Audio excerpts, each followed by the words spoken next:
Well, peacekeeping today is roughly 110,000, soon to be 130,000 personnel deployed. That's about twice the deployments of NATO in the world. It's a huge effort.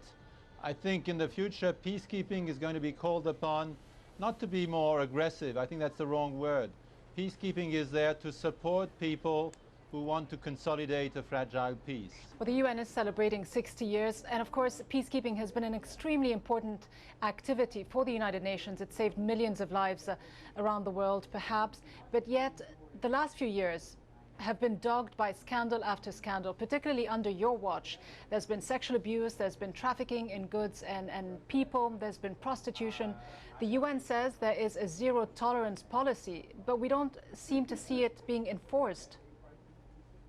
Well, in the last few years, the UN has attacked that problem, I think, more aggressively than in the past 55.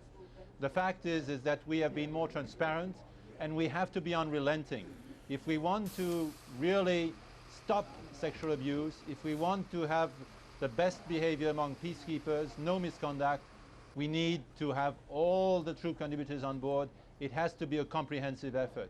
That's what we are doing now. When there is a report that puts some blame on the UN, I think it's useful because it just helps build the pressure. Yet again, though, at the political levels in the United Nations, no one seems to be taking responsibility for this almost systemic abuse that takes place.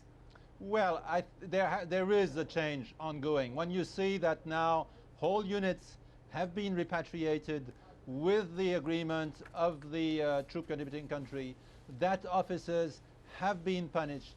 This is something that would not have happened some years ago. I am not saying that this is the end of it. I think we need to do more. I think we need to be relentless. But I do see the beginning of a cultural change. And we will be persistent because that is, we owe it to the people we come to help. One criticism of UN peacekeeping is that it is the most powerful Security Council members who establish those peacekeeping missions and indeed largely pay for them, yet it is troops from the developing world that largely contribute toward these peacekeeping missions. Are you comfortable? How comfortable are you with this division of labor? I agree with you. It's not a good setup. If there is a set of countries that pays the bill, a set of countries that makes the decision, a set of countries that takes the risk. I think we're gradually correcting that. I was pleased in Lebanon to see side by side our traditional troop contributors like India or Ghana or now China with the Europeans.